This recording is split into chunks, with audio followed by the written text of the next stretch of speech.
Hi hello నమస్తే welcome to our channel. నేను మీ Charmi. Present మనతో పాటు చంద్ర శ్రీనివాస్ సార్ ఉన్నారు, ప్రముఖ రాజకీయ విశ్లేషకులు.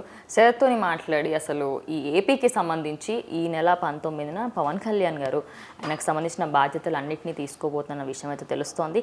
దీనికి సంబంధించి అలాగే ఇంకొన్ని విషయాలతో మాట్లాడి ప్రస్తుతం సార్ ఉన్నారు, సార్తో మాట్లాడదాం. నమస్తే అండి. నమస్కారం సార్. ఫస్ట్ ఆఫ్ ఆల్ ఏపీలో మనము అందరం ఊహించినట్టుగానే కూటమి గెలిచిన తర్వాత డిప్యూటీ సీఎం అని పవన్ కళ్యాణ్ గారికి ఆయన ఏదైతే శాఖ ఇవ్వడమో దాని తర్వాత 6 శాఖలైనా తీసుకున్నారు. కానీ నేను ముందు నుంచే చూస్తున్నాను సార్, ఇప్పుడు ఈ ఒక 5 సంవత్సరాల నుంచి నేను ఈ ఇండస్ట్రీలో ఉన్నాను, మీడియా ఇండస్ట్రీలో.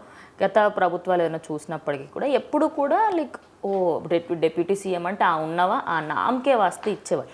కానీ సీఎంకి హోదాకి తగ్గట్టుగా, సేమ్ హోదాకి తగ్గట్టుగా ఇప్పుడు పవన్ కళ్యాణ్ పరిస్థితి అక్కడ ఉంది. అండ్ అలాగే ఆయన ఫొటోస్ ఎక్కడెక్కడైతే ఉంటాయో ఆయన పక్క పవన్ కళ్యాణ్ ఉండాలి అంటున్నారు. అసలు ఇది ఏంటి సార్, ఈ కొత్త మార్పు ఏంటి అంటారు? డెఫినెట్గా అంటే రాజకీయాల్లో ఎప్పుడు ఏదైనా జరుగుద్ది అనటానికి మిత్రధర్మం చంద్రబాబు నాయుడు గారు పర్ఫెక్ట్గా పాటించినట్టే.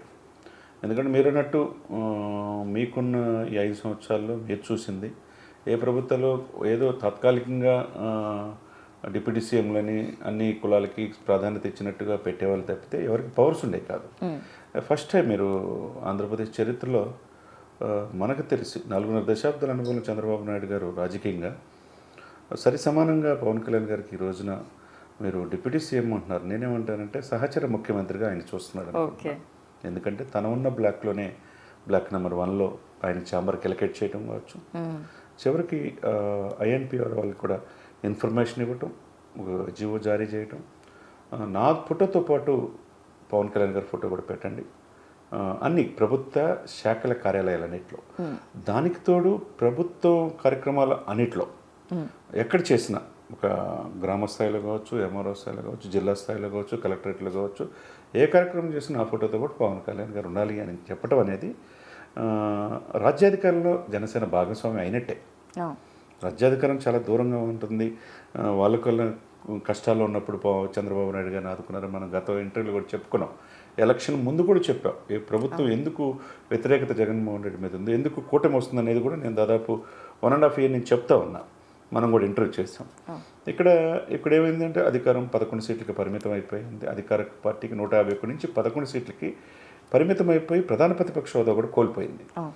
ఎప్పుడు లేని ఇంత పథకాలు, ఇంత సంక్షేమ పథకాలు ఇచ్చి కూడా ఎందుకు అయ్యలేని అనేది ఆంధ్రప్రదేశ్ ప్రజలు తీర్పిచ్చారు. ప్రజలు చాలా తెలివిగలరు. సంక్షేమం అభివృద్ధి రెండు కళ్ళుగా పనిచేసినప్పుడే ఆ ప్రభుత్వం మనగలుగుతుంది. ఆ ఒక్క ముఖ్య ఉద్దేశంతో చంద్రబాబు నాయుడు గారు కావచ్చు, పవన్ కళ్యాణ్ గారు కావచ్చు, బీజేపీ 3 కలిసి ఒక ఉమ్మడి మేనిఫెస్టోని ప్రకటించి ఆ దిశగా వెళ్తున్నాయి అనేది మనం చూస్తూ ఉన్నాం. ఇది గొప్ప శుభపరిణామం. అంటే పవన్ కళ్యాణ్ గారికి హోదాకి ఏమాత్రం తగ్గని విధంగా is the game changer, is the trouble shooter, is the man of the match మనం అనేక అనుకున్నారు. ఇప్పుడు అందరూ అంటున్నారు, ఎవరైతే ఫ్రంట్ లైన్ మీడియాలో విమర్శించిన యాంకర్లు, విమర్శించిన ఎడిటోరియల్ బోర్డులు అందరూ కూడా రాజకీయం అంతా పవన్ కళ్యాణ్ చుట్టే తిరుగుతుంది, దేశ స్థాయిలో వెళ్ళిపోయాడని చెప్పి అంటున్నారంటే వాళ్ళు ఎంత విఘ్నత కోల్పోయి కొన్ని పార్టీలకు అధికార పార్టీ దాసోహమేమో మనకు తెలిసిన విషయమే. వాళ్ళు ఇప్పుడు రియలైజేషన్ సెక్షన్ అవి మనం చెప్తున్న దానికంటే ఇంకెక్కువ చెప్తున్నారు పవన్ కళ్యాణ్ గురించి. అంటే గొప్ప వ్యక్తి అనేది. మరి ఆ గొప్ప వ్యక్తి మీకు ముందెందుకు కనిపిలా? మీకు కళ్ళు చూపులో ఏమన్నా ప్రాబ్లం ఉందా? అంతే కదా. నేషనల్ మీడియా మొత్తం ఆయన వైపే చూస్తా. ఈరోజు దేశ రాజకీయాల్లో మోదీ గారు కూడా అధికారంలో ఉన్నారంటే కారణం ఏమనుకుంటారు? ఉత్తరప్రదేశ్లో సీట్లు కోల్పోయి 240 వరకు కన్ఫర్మ్ అయినప్పుడు 271 మ్యాజిక్ ఫిగర్ కావాలన్నప్పుడు ఆంధ్రప్రదేశ్లో ఈ సీట్లే చాలా కీలకం. టీడీపీ గెలిచిన 16 సీట్లు కావచ్చు, ఈ 2 సీట్లు జనసేన గెలిచినవి కావచ్చు, బీజేపీ 3 కావచ్చు, 21, 22 సీట్లు చాలా కీలకం కదా. దాంతోనే అధికారంలో వచ్చింది కదా.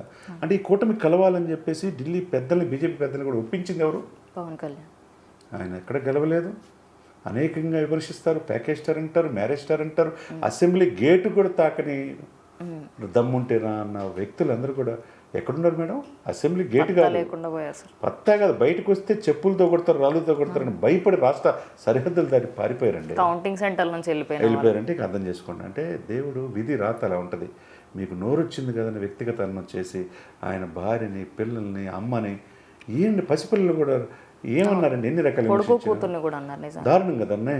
ఇది ఆల్రెడీ ఎప్పుడైతే జగన్మోహన్ రెడ్డి గారిని తాడేపల్లిగూడెం సభలో పవన్ కళ్యాణ్ గారు చాలా ఆవేశభరితంగా చెప్పాడు, జగన్ నిన్ను అధపాతాలను తొక్కపోతే నా పేరు పవన్ కళ్యాణ్ కాదు, నా పార్టీ జనసేన కాదు అన్నాడు. అంటే ఎంత గట్స్ ఉండాలి ఒక నాయకుడికి, ఇంత ఆవేశంతో చెప్తున్నాడని మనకి అనిపించిన ఆవేశం వెనక ఇంత ఆలోచన ఉందనేది అర్థమవుతుంది. చివరికి ఉభయ గోదావరి జిల్లాలో 2 జిల్లాల్లో 34 సీట్లు 0కి పరిమితం చేస్తున్నాడు. నిజంగా కొన్ని ఏరియాలలో అసలు సీట్లు కూడా లేవు. 8 జిల్లాల్లో 0కి పరిమితం చేశాడు. బికాస్ ఆఫ్ పవన్ కళ్యాణ్ గారి మాట అంటే ఎలా ఉంటుందో అర్థం చేసుకోవచ్చు. చివరికి నువ్వు ఒక్క సీటు కూడా గెలవలేరన్నారు కదా, 21 స్థానం 100% స్ట్రైక్ రేట్. మరి మీ స్థానం ఎంత? 11. నువ్వు పోతే ఎంత? నీతో 10 మంది. ఆ 10 మందిలో కూడా ఇప్పుడు 6 నుంచి 7 టీడీపీ జనసేనతో సంప్రదిస్తున్నారంటే నీకు మిగిలేది ఆ నలుగురే. ఆ నలుగురే నీకు మిగిలేది. అంటే ఎప్పుడు రాజరికం పనికిరాదు. నేనున్నాను కానీ నియంతృత్వంతో నేను ఏదైనా మాట్లాడతాను, నా మాట వినాలి అందరూ అని అది ఆ పోకడలు అనేది ప్రజలు విశ్వసించాల. మరి ఇన్ని పథకాలు ఇచ్చి నీ బటన్ నొక్కినప్పుడు నేను ఎందుకు ఆశీర్వదించాలా? అది ఆత్మపరిశీలన చేసుకుని ఇప్పుడు వీళ్ళు ముందుకెళ్ళాలి. అది కూడా లేకుండా ఈవీఎంల మీద అపవాదం వస్తున్నారు ఇక్కడ. ఈవీఎంలు అంటే మరి 2019 ఎలక్షన్లో నీకు 151 ఆ ఈవీఎంల ద్వారా వచ్చినాయా మోసం చేస్తే? ఏంటంటే కొంతమంది అహంకారపూరితంతో మానుకొని అహంకారపూరిత మాటలు ప్రజలకు దగ్గర చేరువయ్యేటట్టు ప్లాన్ చేసుకోవాలి. ఈ రోజున పవన్ కళ్యాణ్ గారి స్థానం ఎక్కడ? మోదీ గారి పక్కన నాతో ఉన్నాడు, నా పక్కన అన్నారు ఆయన. అయితే తుఫాన్ అన్నాడు. అక్కడ పార్లమెంట్ సెంట్రల్ హాల్లో ఎంత ప్రాధాన్యత అండి. అది దీర్ఘకాలిక రాజకీయ దృష్టి, చిత్తప్రజ్ఞత. ఎక్కడ తగ్గాలో అక్కడ తగ్గి ఈ రోజున కూటమి విజయానికి రాష్ట్రమే కాకుండా అండి దేశ స్థాయిలో రావడానికి క్రియాశీలక పాత్ర పోషించిన ఈ పవన్ కళ్యాణ్ పాత్ర ఎప్పుడు చరిత్రలో సువర్ణాక్షరాలతో నిలిచిపోద్ది. ఫ్యూచర్లో పిల్లలకి పాఠ్యాంశంలో కూడా రాజకీయాల్లో ఎమర్జీ అయిన తీరు పవన్ కళ్యాణ్ గొప్పతనం గురించి ఉంటుంది అంటలో ఎటువంటి డౌట్ లేదనమాట. ఉండాలి కూడా సార్, ఉండాలి. చూసారు ఇప్పుడు అంటే ఏపీలో డిప్యూటీ సీఎం అంటే ఇక్కడ మనం ముందు చూసి అంతా ఎప్పుడు జరిగేది, లైక్ డిప్యూటీ సీఎంకి అంత హోదా ఇవ్వరు. కానీ ఇప్పుడు ఆయనకి ఇచ్చి 6 శాఖలలో కూడా ఆ మిగతా 6 శాఖలు వీటిల్లో కూడా చాలా కీలకమైన శాఖలు అని చెప్పొచ్చు. ఒక విధంగా అటు ఆంధ్రాలో వాటర్ అనేది చాలా కీలకమైనది. అటవీ శాఖ ఆయనకు ఫేవరెట్ అని చెప్పొచ్చు. పంచాయతీరాజ్ తీసుకున్నారు, సైన్స్ అండ్ టెక్నాలజీ, అండ్ అలాగే ఉన్న మొత్తం 6 శాఖలలో ప్రతి ఒక్కటి అంటే జనాల కోసమే అన్నట్టుగా ఉంది. ఒక వార్త వినిపిస్తుంది సార్, అంటే ఆయన ఒక ఆవిడ దగ్గరికి వెళ్ళినప్పుడు పాదయాత్ర చేస్తున్నప్పుడు, వారాహిలో ఆయన యాత్ర చేస్తున్నప్పుడు ఒక ఆవిడ అరకులో అడిగిందంట, మాకు ఇక్కడ నీటి సరఫరా లేదు, మాకు కొంచెం మంచినీళ్ళు ఇప్పించగలుగుతారా అని. ఆవిడ కోసమే వాటర్ తీసుకున్నారు. అలా చాలామంది కోసం, జనాల కోసం సేవ చేయాలనే ఈ శాఖలు తీసుకున్నారు అంటే అందులో ఎంత నిజం ఉంది సార్? డెఫినెట్గా అండి. ఇప్పుడు స్వాతంత్రం వచ్చి మనకు 7 దశాబ్దాలు దాటిపోయింది. ఇప్పుడు కూడా మంచి నీరు తాగటానికి మంచి నీరు కూడా లేదంటే ఎటువంటి దయనీయమైన పరిస్థితిలో మన దేశం ఉందో ఆలోచించుకోవాలి. అదే సమయంలో భారతదేశం 147 కోట్ల జనాభాతో ప్రపంచంలో అగ్రభాగాన ఉంది. అది ఎవరిని నిర్లక్ష్యం, నాయకుల, రాజకీయ పార్టీల అంటే అందరినీ అనాల్సిందే. ఎందుకు ఆ నిర్లక్ష్యం ధోరణితో ఉండారు? ఈరోజు కనీసం మంచినీళ్ళు తాగడానికే లేదంటే ఆయన చూడు ఏదో హోదా హోంశాఖ లేదా రెవెన్యూనో ఆర్థిక శాఖ తీసుకోవాలా, ఆయనకి ఏది కావాలంటే అది ఇస్తారు. కానీ ఎందుకు తీసుకోలేదు? ముఖ్యంగా గ్రామీణ ప్రాంతాల్లో ప్రజలు చైతన్యవంతం చేయాలి. గ్రామాలు పొట్టుకొమ్మలు అంటే అండి దేశానికి. అది నెహ్రూ గారు, మహాత్మా గాంధీ గారు చెప్పారు. అటువంటి గ్రామాలని, పంచాయతీల్ని దగ్గర తీసుకోవడానికి, డైరెక్ట్గా ప్రజల దగ్గరికి వెళ్తానికి దాంట్లో ఎటువంటి ఆదాయం, ఎటువంటి ఇది ఉండదు. ఆ హోదాతో ఆయన ఏంటంటే ఏదైతే ప్రజలు కనెక్ట్ అయ్యే శాఖలు ఉన్నాయో, ఇప్పుడు గ్రామీణాభివృద్ధి అన్నారు, గ్రామీణాభివృద్ధి శాఖ మంత్రి ఇక్కడ రాష్ట్రంలో, అక్కడ సెంట్రల్లో గ్రామీణాభివృద్ధి పెమ్మసాని ఉన్నాడు, ఎన్ఆర్ఐ. ఆయన కేవలం పవన్ కళ్యాణ్ గారి వల్ల గెలిచాడు అక్కడ గుంటూరులో. ఆయన స్వయంగా చెప్పాడు అనేక ఇంటర్వ్యూలో, ఆయనకి ఈ దేశంలో హయ్యెస్ట్ 4,600 కోట్లు చూపించాడండి. ఇప్పుడున్న మంత్రిమండలిలో ఈ దేశంలో హయ్యెస్ట్ ఆదాయం ఎవరు చూపించారంటే అతనే చూపించాడు. అతను కూడా పవన్ కళ్యాణ్ గెలిచారంటే అక్కడ గ్రామీణ సహాయ మంత్రి, ఇక్కడ పవన్ కళ్యాణ్ గారు. అంటే రాష్ట్రానికి కేంద్రానికి మధ్య సత్సంబంధాలు ఉంటాయి. నిధులు ఎప్పుడు కావాలంటే తీసుకోవచ్చు. డైరెక్ట్గా ప్రజలకు వెళ్ళే అవకాశం ఉంది కాబట్టి ప్రజలు అదృష్టవంతులు. అందుకని పవన్ కళ్యాణ్ గారు ఏ రాజకీయ పార్టీ గెలవకపోయినా, ఎమ్మెల్యే గెలవకపోయినా సొంత డబ్బులు కోట్ల రూపాయలు కౌలు రైతులకి, 34 కోట్ల రూపాయలు కౌలు రైతులకు ఇచ్చాడు, మత్స్యకారులకు ఇచ్చాడు. ప్రపంచం ఎప్పుడు చూడని ఉద్దానం కిడ్నీ బాధితుల కోసం ఇచ్చాడంటే అతనికి సమాజం పట్ల చిత్తశుద్ధి. ప్రజల కోసం నేను మరణిస్తాను, వాళ్ళ కోసం ఏదైనా చేస్తానని. కాబట్టి ఆయన మంత్రి పదవి హోదా వస్తే ఇంకెంత చేస్తాడు? అట్లా గ్రామీణాభివృద్ధి ప్రజలు మమేకవచ్చు. ఇంకపోతే పంచాయతీరాజ్ శాఖ డైరెక్ట్గా పంచాయతీకి, సర్పంచ్లకి, ఆ సర్పంచ్కి పూర్తి అధికారాలు ఇచ్చేసి వాళ్ళకి నిధులు సెంట్రల్ నుంచి వచ్చి తీసుకెళ్ళగలిగితే అద్భుతం. అవును. ఇంకా అంటే పార్టీని కూడా జనసేనని 175 కాన్స్టిట్యూన్సీలు విస్తరించడానికి ఇది అద్భుతమైన అవకాశం ఈ రెండు శాఖలు. దీంతో పాటు పర్యావరణం, ఆయన మొదటి నుంచి కూడా మొక్కలంటే ఎక్కువగా మొక్కలతోనే మాట్లాడతాడు. అవును. ఇప్పుడు మీరు కూర్చునే కుర్చీ, పడుకునే బెడ్, చివరికి చనిపోయేటప్పుడు ఏం ఆశించకుండా చెట్టు మనకు నీడనిస్తుందండి. తర్వాత మనం కూర్చోడానికి కుర్చీ అవుతుంది, పడుకోవడానికి బెడ్ అవుతుంది. చనిపోయినప్పుడు ఆ నాలుగు కట్లే ఏమి మన దగ్గర ఉన్న ఉంగరాలు అన్నీ తీసేసి అటు ఇటు తొలగించి కాల్చేస్తారు. అటువంటి తెలుసుకుంటే ప్రకృతి విధ్వంసం చేయం. ఇప్పుడు ముఖ్యమంత్రి వస్తున్నారనే మాటన చెట్లు క్రేణులతో సహా తీసేసి పరదాలు కట్టం, కొండలు తొలిచి ఇప్పుడు చూడండి సుందరమైన భవనాలు. అవన్నీ కట్టరు. కమోడ్ మాత్రమే 13 లక్షలంట, ఆ బాత్ ఏమో 36 లక్షలంట. అసలుకి ఏంటది 400 కోట్లు విలాసవంతమైన ఎవరి డబ్బు మేడం ఇదంతా? ప్రజలు రిషి కొండల్ని కరిగించి మీరు సుందరమైన భవనాలు కట్టుకుంది ఏం చేశారు ఇప్పుడు? ఎవరి డబ్బు ఇది? ఎర్రమట్టి దెబ్బలను విధ్వంసం చేసాం. అసలుకి రెడ్ శాండిల్ శేషాచలం కొండలో ఇవన్నిటికి కూడా ఎవరికి ఇవ్వాల్సిన ఇది ఆయన ట్రీట్మెంట్ ఆయనకి ఇస్తాడు. అసలు రూల్ ఈజ్ రూల్ ప్రకారం వెళ్తాడు. మీరు అన్నట్టు పర్యావరణం మొక్కలు నాటేది మొట్టమొదటి నేను చూశాను పవన్ కళ్యాణ్ గారు నాగబాబు గారితో యూనివర్సిటీ లెవెల్లో మొక్కలు నాటాం కాబట్టి 14 ఎకరాల ల్యాండ్ చిరువనం అని జీడిమెట్లో కూడా డెవలప్ చేశారు. దాంట్లో కూడా నేను దగ్గరికి చూశాను, నేను ఉన్నాను. బట్ వాళ్ళ మొక్కలు అంటే వాళ్ళ ముగ్గురికి కూడా ఇష్టం. ప్రతి బర్త్డేకి చిరంజీవి గారికి మొక్కలు నాటున్నా అంటాడు. అటువంటి గొప్ప వ్యక్తి పర్యావరణం ఇష్టం కాబట్టి ఆ పర్యావరణం కాపాడడానికి కృషి చేస్తాడు. ముఖ్యంగా ఈ పర్యావరణానికి విఘాతం కలిగించే ఎవరైతే ఈ స్మగ్లర్స్ ఉండారో, శేషాచలం కొండలో ప్రపంచంలో అత్యంత నాణ్యమైన రెడ్ శాండిల్స్ ఉంటాయి. ఎంతమంది ఎటువంటి గంగిరెడ్లు, మిథున్ రెడ్డి, పెద్దిరెడ్డి మీద ఆరోపణలు వస్తాయి. తమిళనాడు నుంచి వచ్చి ఇక్కడ మన ప్రకృతిని విధ్వంసం చేసేసి ఈ చైనాకి ఎక్స్పోర్ట్ చేస్తున్నారు. దాంట్లో మొత్తం వాళ్ళ యొక్క అక్రమార్క గుండెల్లో నిద్రపోతాడు. అనేక మంది పుష్పాలకి ఈయన కౌంటరే. ఇప్పుడు పుష్ప తగ్గేది లే అంటున్నారు కదా, అందరు తగ్గాల్సిందే పవన్ కళ్యాణ్ దెబ్బకి. ఎందుకంటే ఆ పాత్రలో ఉన్నాడు ఆయన, మొత్తం కంట్రోల్ చేస్తాడు. ఎక్కడ కూడా కొట్టడానికి ఉండదు, అవకాశం ఉండదు. ప్రకృతిని విధ్వంసం చేయడం అస్సలు ఊరుకోడు. ఇకపోతే ఆవులు పరిరక్షణ, గోవు, పర్యావరణం కాపాడితే ప్రపంచం బాగుంటుంది. ఈ పర్యావరణాన్ని విస్మరించి డ్రైనేజీల మీద కూడా బిల్డింగ్లు కట్టి చెట్లు విధ్వంసం చేస్తే మనం బెంగళూరులో ఏమైందో నీటికి అలవాటు ఇచ్చే పరిస్థితి చూసాం.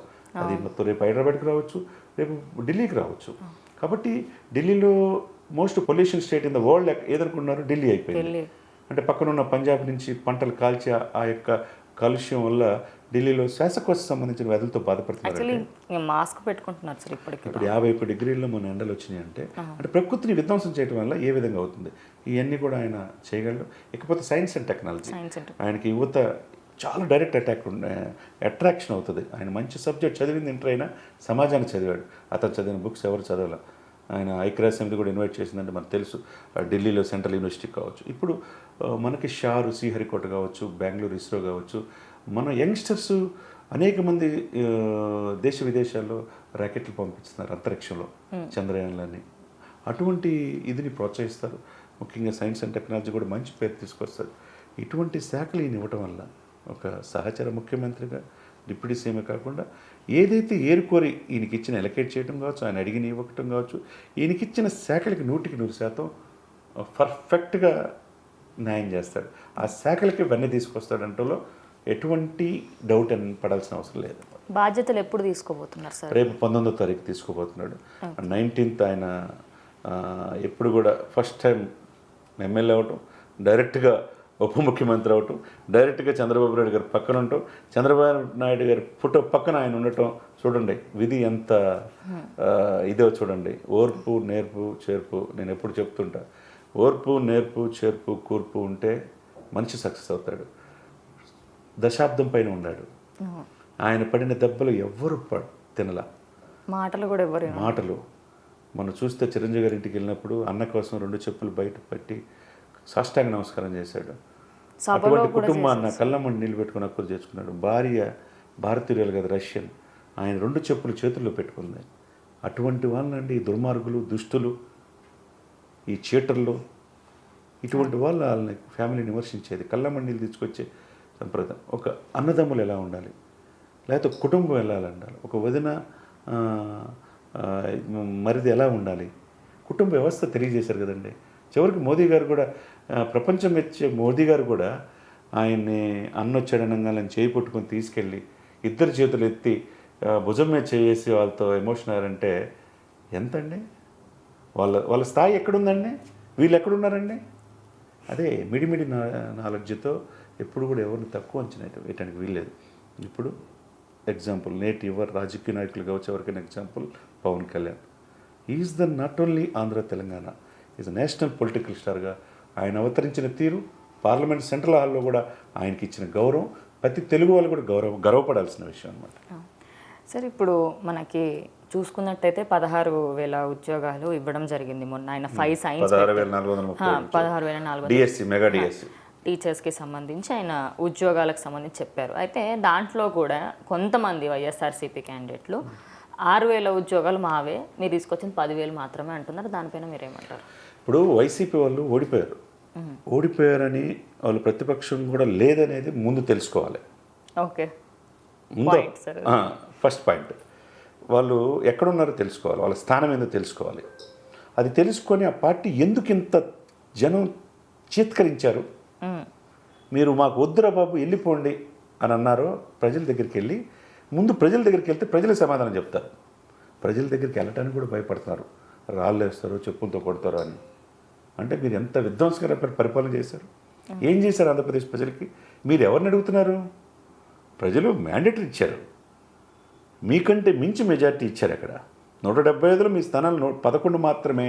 అది కూడా దయదలిచి ఇచ్చినట్టున్నారు. మరి మిగతా స్థానాలన్నీ ఎవరే? కూటమి ఏం చేయాలో వాళ్ళు చెప్పాల్సిన అవసరం లేదు. మీరు మీ నాయకుడికి చెప్పుకోండి. మీ నాయకుడికి మీకు ఎందుకు గ్యాప్ వచ్చింది? మధ్యలో ఆ ధనంజయ రెడ్డి అంటే ఎవరో, లేకపోతే సజ్జల రామకృష్ణారెడ్డి ఎవరో, వీళ్ళంతా డైరెక్ట్గా జక్కంపూడి రాజా లాంటి వాళ్ళు విమర్శిస్తున్నారు కదా. మీ పార్టీ వాళ్ళకే మీరు సమాధానం చెప్పుకుంటే అది మంచిది. అంటే మన ఇల్లు మనం చూసుకోవాలి. ముందు నువ్వేంటి అనేది ఆలోచించుకోవాలి. ఎదుటి వాళ్ళు ఏలెత్తి చూపినప్పుడు మిగతా 4 ఏళ్ళు నీ వైపు చూస్తాయి. అంతేగాని మీరు ఏమి జాబ్ క్యాలెండర్ అని ఏ రోజు ఉద్యోగులు ఇలా. మీ ముఖ్యమంత్రి గారు జగన్మోహన్ రెడ్డి గారు అధికారంలో వచ్చిందే మెగా డిఎస్సి 30,000 ఉద్యోగాలు ఇస్తున్నాడు. ఎక్కడిచ్చాడు? పోలవరం పూర్తి చేస్తున్నాడు. ఎక్కడ పూర్తి చేశాడు? 20 మంది ఎంపీలని మెడలు వంచి సెంట్రల్లో ఎవరు ప్రధానమంత్రి అయినా స్పెషల్ స్టేటస్ తెస్తున్నాడు. 5 సంవత్సరాలు ఎవరు మెడలు ఉంచారు? తీర ప్రాంతం అంత ఉండి కూడా ఉద్యోగాలు తీసుకురా. ఫుడ్ ప్రాసెసింగ్ యూనిట్స్గా ఇండస్ట్రీస్ లేవు. ఎందుకు తేలేకపోయారు? క్యాపిటల్ లేదు కదా సార్. అసలు రాజధాని లేని రాష్ట్రం ఏంటంటే ఇంత దౌర్భాగ్య పరిస్థితి ఆంధ్రప్రదేశ్. 3 రాజధానులు అన్నారు. మీరు సుందరమైన భవనాలు ఋషికొండ మీద కట్టుకోవటానిక మీరు ప్రెసిడెన్షియల్ షూటా? జగన్మోహన్ రెడ్డి గారి ఫ్యామిలీకి ఒకటి, వాళ్ళ పిల్లలకి 2. మీరు ఒక్కొక్క ఫ్యాన్ ఖరీదు 3 లక్షలంట, టబ్ ఏమో 35 లక్షలంట, కొమ్మడి బాత్రూమ్కి వెళ్ళి అది 13 లక్షలంట, 3 లక్షలు పెడతారు. 13 లక్షలంట. ఆ టీవీ అనేది ఒక గోడ మొత్తం ఉంది. ఇవన్నీ అధునాతంగా ఇటాలియన్ మార్బుల్స్తో, ఆ మార్బుల్స్ అయిన చూస్తే రాజులు కూడా చేయించుకోలేదండి.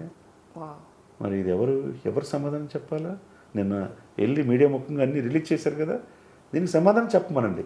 ఫస్ట్ దానికి సమాధానం చెప్పండి. ప్రజల డబ్బు మీకు విలాస వస్తువులుగా వాడుకుంటే ప్రజలు చెప్పుతో కొడతారు. తీర్పు ఇచ్చారు మీకు.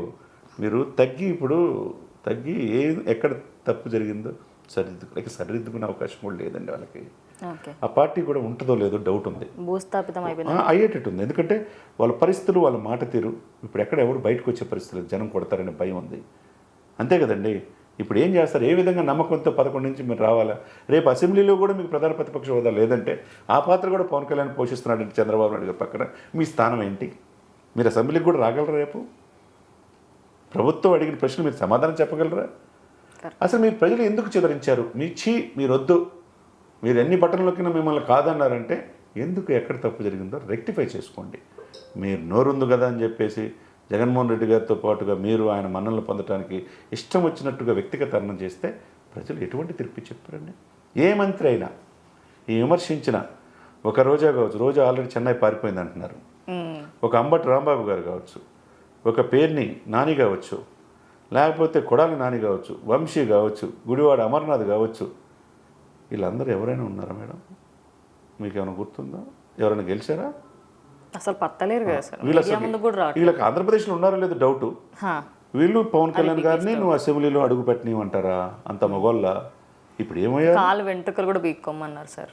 వీళ్ళు పీక్కోవాలా? వీళ్ళుండి గోళ్ళు చేసుకోవాలి. ఇలా భార్యలే ఇలా తిడుతుంటారు. ఇలా భార్యలు ఇంట్లో భార్యలే మీరు ఎందుకు అంత విమర్శించారు, ఎందుకు ఈ కర్మ అని చెప్పి తిడుతుంటారు. ముందు వాళ్ళకి సమాధానం చెప్పుకోండి ప్రజలకి. తర్వాత వాళ్ళు ఎక్కడున్నారు? సింహాసనం మీద కూర్చొని ఉన్నారు ఆ ఇద్దరు.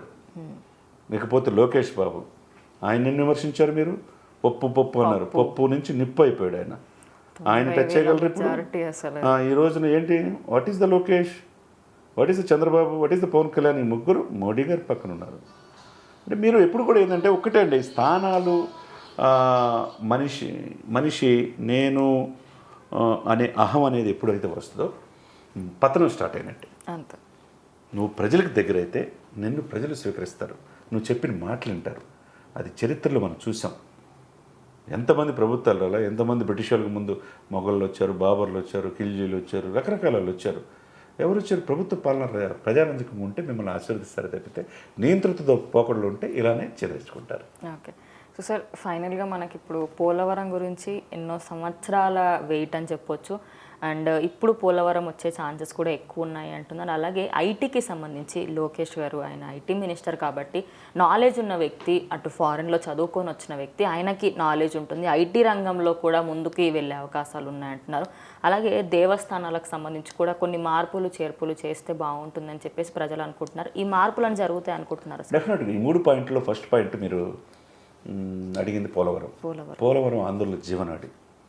అంటే లక్షల ఎకరాలకి నీటి అవకాశం కల్పించవచ్చు. ఆ సముద్రంలో నీరు పోకుండా పోలవరాన్ని అడ్డుకట్టేయగలిగితే లక్షలాది ఎకరాల్లో అప్ టు ప్రకాశం జిల్లా వరకు, ఉభయ గోదావరి జిల్లాలతో పాటు అందరికీ బెనిఫిట్ అయింది. ప్రజలకి మేలు జరిగింది, రైతులకి ముఖ్యంగా వాళ్ళు హ్యాపీగా ఉంటారు. అది గత ప్రభుత్వం నిర్లక్ష్యం చేసింది. 2022 పూర్తి చేస్తున్నారు, ఏం లేదు. 2 మంత్రులు మారారు, 2 మంత్రులు పోయారు. ఇప్పుడు మంచి సమర్థవంతులు నిమ్మల రామారెడ్డి గారు శాఖ చెప్పారు, సమర్థుడు. ఈయన కూడా ప్రతి నెల ఒకసారి విజిట్ చేస్తున్నాడు ముఖ్యమంత్రి హోదాగా. తీసుకునే ముందు తిరుమల వెళ్ళొచ్చాడు. ఆ తర్వాత ఛార్జ్ తీసుకున్న తర్వాత ఎంత సంస్కరణలు చేస్తున్నాడో మనకు తెలుస్తుంది. రేపు మాపు పోలవరం విజిట్ చేస్తున్నారు ముఖ్యమంత్రి గారు. విత్ ఇన్ 2 ఇయర్స్లో పోలవరం పూర్తి చేస్తానని మాట ఇచ్చారు. డెఫినెట్గా పూర్తి చేస్తారు. ఆంధ్రుల కోరికని జగన్మోహన్ రెడ్డి గారు తీర్చలేకపోయినా చంద్రబాబు నాయుడు గారు, పవన్ కళ్యాణ్ గారు తీరుస్తారు, నో డౌట్.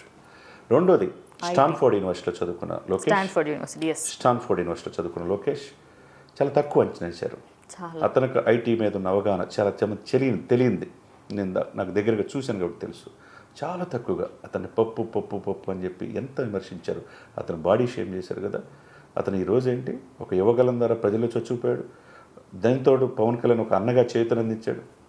చూడండి, అంతమంది లక్షలాది మంది సమక్షంలో మోడీ గారు ఉన్నప్పుడు మంత్రివర్గ ప్రమాణ స్వీకారం చేసిన తర్వాత పవన్ కళ్యాణ్ గారి దగ్గరికి వచ్చి కాళ్ళకి నమస్కారం చెప్పతుంటే వద్దొద్దన్న కానీ, లేదు మీరు మాకు ఇచ్చిన ఇది భరోసా అని చెప్పి ఒక సోదర భవంతో నమస్కారం చేశారు. సార్, మిమ్మల్ని మధ్యలో ఆపుతున్నాను కదా. యాక్చువల్లీ ఎప్పుడైతే కూటమి ఫామ్ అయిందో వీళ్ళిద్దరికీ లొల్లులు ఎక్కువైతే అన్నారు. కానీ ఇద్దరు బ్రదర్స్ ఏమో, ఓన్ బ్రదర్స్ ఏమో అన్నట్టు ఉన్నారు ప్రజెంట్. డెఫినెట్గా ఆయన కూడా తెలుసుకున్నాడు what is the ground reality అనేది.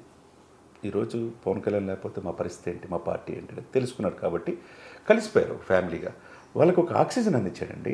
అందుకని ఆయన కాళ్ళకి దండం పెట్టాడు. లేకపోతే ఇంకొకరు ఎవరు రూమ్లో పోయి సార్ మీరు చేసిన కృషి అని పెట్టచ్చు. ప్రజల మధ్య పెడుతున్నాడంటే ప్రజలకి ఎటువంటి సంకేతం అంటే మేము ఒకటి వీఆర్ ఫ్యామిలీ అనే భావన లోకేష్ కలిగించాడు. లోకేష్ పరిపాలన ఎలా ఉంటుందో, తనకి ఐటీ మీద స్టాన్ఫోర్డ్ యూనివర్సిటీలో అతి కొద్ది మంది మాత్రమే ఉంటుంది ఆ యూనివర్సిటీలో చదువుకునే అవకాశం. అతను డెఫినెట్గా ఐటీలో సంస్కరణలు తీసుకొస్తాడు. చెన్నైలో మనకు తెలిస్తే 2000 ఐటీ కంపెనీలు ఉన్నాయి, బెంగళూరులో 3000 ఐటీ కంపెనీలు ఉన్నాయి. మరి ఆంధ్రప్రదేశ్లో పట్టుమని హైదరాబాద్లో 2000 ఐటీ కంపెనీలు ఉంటాయి. 2000 ఉన్నాయి సార్. ఇది ఎక్కువ మంది ప్రజలు ఎక్కడికి వచ్చి ఉద్యోగాలు చేసుకుంటారు. ఆంధ్ర నుంచి చాలా మంది ఇక్కడికి వచ్చారు. మరి ఆంధ్రాలో పట్టుమని 10 ఐటీ కంపెనీలు కూడా ఎందుకు జగన్మోహన్ రెడ్డి గారు తీసుకురాలేకపోయాడు? మొత్తం ఐటీ మీద దృష్టి పెడతారు. వందలాది కంపెనీలు తీసుకొచ్చే బాధ్యత లోకేష్ గారు తీసుకుంటారు. లోకేష్ గారి పరిపాలన మీద ఏంటి, వయసులో చిన్నోడే కానీ అనేక అవమానాలు పడ్డాడు. వాళ్ళ నాన్న జైల్లో వేసినప్పుడు ఢిల్లీ నుంచి గల్లీ దాకా తిరిగాడు. ఆ తిరిగినప్పుడు ఏకైక వ్యక్తి పవన్ కళ్యాణ్ ఒక్కడే ఆదుకున్నాడు. ఎవ్వరు చంద్రబాబు నాయుడు ఎవరు బెనిఫిట్ పొందిన వాళ్ళు కాపాడలేపారు. ప్రతి దానికి కూడా ఎవ్రీథింగ్ దగ్గర ఉండి ఒక ఫ్యామిలీ మెంబర్లాగా పవన్ కళ్యాణ్ కాపాడాడు. కాబట్టి వాళ్ళందరూ కూడా ఒక ఫ్యామిలీ అయిపోయారు, ఒక కుటుంబ వ్యవస్థలాగా అయిపోయింది. కాబట్టి లోకేష్ మెచ్యూరిటీని ఎవరైతే విమర్శించారో పప్పు నుంచి ఈ రోజున నిప్పులాగా తయారాడు. ఆ విమర్శించిన వాదనంతా మనం తప్పు చేసిన భావన వాళ్ళు కలిగేటట్టు చేశాడు. అద్వితీయ నాయకుడిగా లోకేష్ గారు ఎవరు చెబుతారు, నో డౌట్ అట్ ఆల్. ఇకపోతే మీరు మూడో ప్రశ్న, హిందూ సనాతన సాంప్రదాయాన్ని గౌరవించాలి. జగన్మోహన్ రెడ్డి గారు ఏమన్నా 165 దేవాలయాల మీద దాడులు జరిగినాయి. ఫస్ట్ అండ్ ఫార్మోస్ట్ ఎవరు హిందూస్ లేరు సార్, అది బిగ్గెస్ట్ ఫాల్ట్. దాంతోపాటుగా అంతర్వేదిలో రథం తగలబెట్టారు. రాముల వారి విగ్రహం కూడా మెడకు వచ్చారు. చివరికి నీకు కొండలు తిరుమల కొండల మీద కూడా మనం చూసాం గంజాయి ఆనవాలు, రెడ్ శాండిల్ స్మగ్లింగ్. అటువంటి కొండల్ని కూడా అపవిత్రం చేశారంటే వీళ్ళు ఏ విధంగా ఏ రోజన్నా హిందూ సనాతన సంప్రదాయాన్ని గౌరవించాలనుకునే జగన్మోహన్ రెడ్డి గారు క్రిస్టియానిటీ తీసుకున్నాడు. ఓకే గుడ్, నీ ఇష్టం అది. ఏ రోజైనా మీతో పాటు జగన్మోహన్ రెడ్డి గారి పాటు వాళ్ళ శ్రీమతి గారు భారతి గారిని తీసుకొని కొట్టు వస్త్రాలు ఏ రోజైనా సమర్పించాడా బ్రహ్మోత్సవాల్లో? ఒక్కసారైనా మీరు చూసారా? ఎప్పుడు చూడలేదు. అదేవిధంగా భద్రాచలం రాముల వారి గుడికి వెళ్ళినా ఎప్పుడైనా పట్టు వస్త్రాలు సమర్పించారా వీళ్ళు? లేదు. మరి హిందూ సనాతన సంప్రదాయం ఒక పెళ్ళే చేసుకోవాలి, 4 సంవత్సరాలకు ఒకసారి మారుస్తాడు, కారును మార్చినట్టు అని చెప్పి అనేటప్పుడు నువ్వేంటి అనేది ఆలోచించుకోవాలి. చూసుకోవాలి కదా. మీరు చివరిలో రాజకీయ మళ్ళీ ముఖ్యమంత్రి కావాలని రాజశ్యామల యాగం చేశాడు ఒక వారం రోజులు తాడేపల్లి ప్యాలెస్లో. మరి ఎందుకు రాజశ్యామల యాగం చేసినా నీకు రాజ్యం రాలా? కాబట్టి మనం ఏం మాట్లాడినండి, డిగ్నిఫైగా మాట్లాడాలి. We are the citizens of India, right to freedom speech, freedom of expression everywhere. Article 14, article 21 ప్రకారం నీకు భావ ప్రకటన స్వేచ్ఛ భారతదేశంలో ఎక్కువగా ఉంటుంది. నోరుంది కానీ ఊరి మీద పడి ఇష్టం వచ్చినట్టు మాట్లాడితే ప్రజలు అది తీసుకోవాలా. పరిపాలన మీద దృష్టి పెట్టమన్నారు, మీరు చేయలేదు కాబట్టి మీకు ఈరోజు ప్రతిపక్ష హోదాలో లేకుండా చేశారు. కాబట్టి మీరు మీ పార్టీ సస్టైన్ అవుతుందా అనేది కూడా డౌటే ఉంది. ఇప్పుడు రేపు కాంగ్రెస్కి అవకాశం ఉంది, షర్మిల రూపణ ఉంది. మరి కాంగ్రెస్లో ఈయన వెళ్ళాలనుకుంటున్నారు, కాంగ్రెస్లో వెళ్తే ఆమె అసలు ఒప్పుకోదు. మరి ఈ పరిస్థితి ఏందనేది క్వశ్చన్ మార్క్. కాబట్టి రాజకీయాల్లో ఏంటంటే హోందాగా ఉండాలి. హోందాగా ఉన్నప్పటికీ ఉంటే ఎలా సక్సెస్ అవుతాం అనే దానికి నిలువెత్తు నిదర్శనం పవన్ కళ్యాణ్ గారు. ఓకే సార్, ఓవరాల్గా మనకి అటు ఇండియా మొత్తానికే కాదు వరల్డ్ మొత్తానికి ఇన్ కేస్ మన ఇంటర్నేషనల్ మీడియా కూడా కవర్ చేస్తుంది కాబట్టి జగన్మోహన్ రెడ్డి గారి లైఫ్ స్టోరీ ఇన్ ఏపీ ఒక లెసన్ సార్ పొలిటికల్ లీడర్స్కి. నువ్వు చెయ్యకపోతే, నువ్వు అగాధం పైసలు ఇస్తే సరిపోదు, నువ్వు ప్రభుత్వంలో నువ్వు మంచి పనులు చేయాలా, ఉద్యోగాలు తీసుకురావాలా, మార్పు చేయాలా, అయితేనే నీకు నెక్స్ట్ ఛాన్స్ ఉంటుంది అని చెప్పడానికి బిగ్గెస్ట్ ఎగ్జాంపుల్ ఆయన. కేస్ స్టడీ నిజమే, కేస్ స్టడీ చేయొచ్చు దీని మీద. ఎందుకంటే ప్రజలకు ఏం కావాలి, మీరు బటన్ నొక్కేం పథకాలు లక్షల కోట్లు ఇచ్చారు, ఎక్కడి నుంచి తీసుకొచ్చి ఇచ్చారు? చంద్రబాబు నాయుడు గారు ప్రభుత్వం దిగేటప్పుడు 2.5 లక్షల కోట్లు అప్పు ఉంది, ఇప్పుడు 10 లక్షల కోట్లు అప్పు ఉంది. ఎవరు తెచ్చాలా? మీ తల మీద, నా తల మీద, పుట్టబోయే బిడ్డ తల మీద అప్పు 1.5 లక్షలు ఉంది. ఎవరు తెచ్చాలా? మీరు ఏం చేశారు? మీకు ఇంత మ్యాండేటరీ ఇస్తే మీరు వాగ్దానాలు చేశారు, ఎందుకు చేయలేకపోయారు? అంటే ఫ్రీగా తాయిలాలు ఇచ్చారంటే మీ సొంత కంపెనీలు ఇచ్చే వీళ్ళ ప్రజల డబ్బే ఇచ్చారు. అంటే అభివృద్ధి సంక్షేమాన్ని గాడిన పెట్టినప్పుడే సక్సెస్ అవుతాం. ఇప్పుడు ఆంధ్రప్రదేశ్ ప్రభుత్వం 2 కళ్ళు లాంటి వాళ్ళు చంద్రబాబు నాయుడు, పవన్ కళ్యాణ్ గారు. వీళ్ళిద్దరు మోటో ఏంటి? అభివృద్ధి, సంక్షేమం. నువ్వు సంక్షేమం అని పథకాలు ఇచ్చావు, బటన్ నొక్కావు, రోడ్లు విస్మరించావు, 10,000 మంది రోడ్డు ప్రమాదాలు చనిపోయారు. మద్యం, దశల వారి మద్య నిషేధం అన్నావు, కల్తీ మద్యం, దాంట్లో అక్రమాలు, అది అయిపోయింది. చివరికి జాబ్ క్యాలెండర్ చేయలేకపోయావు, స్పెషల్ స్టేటస్ తేలేకపోయావు. ఇన్ని తేనప్పుడు, నీకు ఉపాధి అవకాశాలు కల్పించినప్పుడు, నీకు సంక్షేమం మాటను బటన్ నొక్కితే ఏ విధంగా నీకు వేశారు ఇప్పుడు? అంటే అభివృద్ధి కనపడాలా. అభివృద్ధి కనపడినప్పుడే ఇది మీరు చెప్పినట్టు నిజంగా ఏ ఆలోచనతో అన్నారో తెలియదు కానీ ఒక ఔత్సాహికులు పిహెచ్డీ చేసే వాళ్ళకి ఒక కేస్ స్టడీ లాగా ఆంధ్రప్రదేశ్ రాజకీయాల్లో జగన్మోహన్ రెడ్డి గారి పతనమైన తీరు ఒక ఎగ్జాంపుల్గా డెఫినెట్గా మనకి కనపడుతుంది. Thank you sir, thank you so much. So చూసారు కదా, ఇది వాళ్ళ వీడియో. ఇంకో వీడియోతో మళ్ళీ కలుస్తాం.